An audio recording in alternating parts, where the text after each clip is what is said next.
Assalamualaikum warahmatullahi taala wabarakatuh. Nama diberi Muhammad Aiman bin Abdul Halim, nombor pendaftaran A172046. Di kesempatan ini saya akan menerangkan mengenai Israiliyat. Seperti yang kita faham bahawa Al-Quran merupakan kalam Allah yang paling mulia yang diturunkan kepada Nabi Muhammad untuk dijadikan rujukan untuk umat Islam. Baik, apa yang dimaksudkan dengan Israiliyat?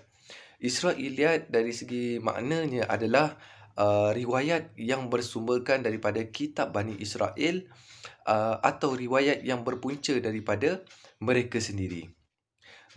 Ia berbeza pula dengan istilah Syi'iyat yang mana ia adalah riwayat-riwayat yang bersumber dari kitab-kitab Syiah dan berpunca dari riwayat-riwayat orang Syiah itu sendiri.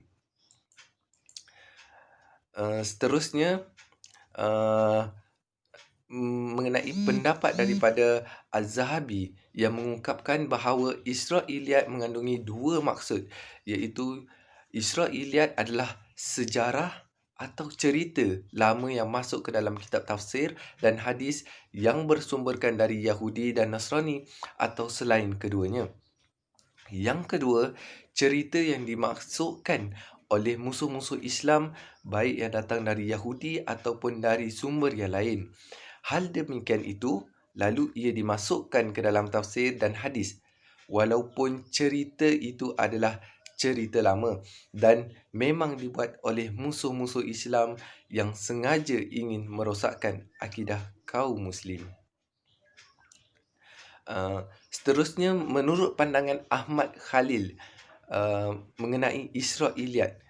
Israiliyat ini tersebar luas dalam kalangan umat Islam dalam dua jalan, iaitu yang pertama melalui orang yang sangat tekun mempelajari dan menyebarkan kisah-kisah.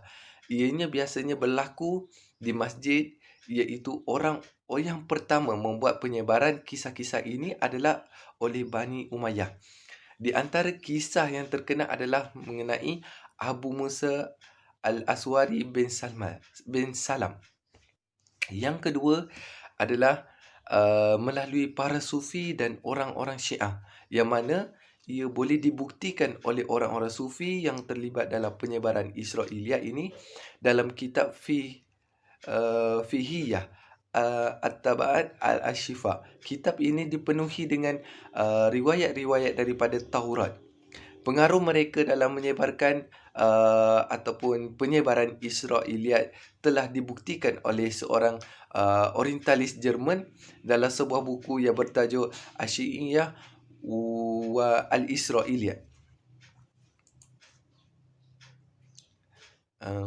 Yang seterusnya, bagaimana Israiliyat ini boleh terjadi?